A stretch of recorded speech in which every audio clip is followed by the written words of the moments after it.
نفذ عدد من سكان عمادة عين سلطان وقفة احتجاجية تعبيرا عن رفضهم لطريقة تنفيذ أشغال تهيئة الطريق في اتجاه معتمدية غار الدماء، مطالبين المسؤولين بفتح تحقيق في الغرض. أعطيني المعتمد جهاش تفقدهاش، جتهاش تجهيز، عملتش مراقبة. شكون اللي لاحظ؟ المهندس اللي يشرف على الأشغال هذيا. أعطوني حاجة تثبت وأنه مسؤول أدى الواجب بتاعه في المنطقة هذيا. المسؤولين مسؤول بتاع فوتاي وكليماتيزير. يقول المحتجون إن الجزء المنجز من الطريق سرعان ما تآكلت أجزاؤه وتحول إلى مصدر للغبار أضرت بالزرع وخلفت لهم أضرارا صحية.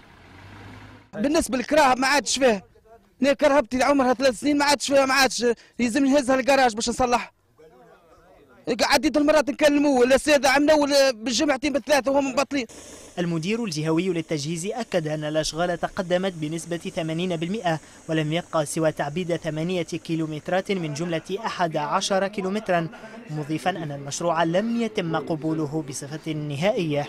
بعض أجزاء من الطريق اللي ظهرت فيها بعض الحفر، احنا بالنسبة للمقاولة باش تقوم بإصلاح الأجزاء هذه، مع العلم أنه احنا راهو بالنسبة للطريق كيف ما قلنا لم يقع بعد قبول وقتيا.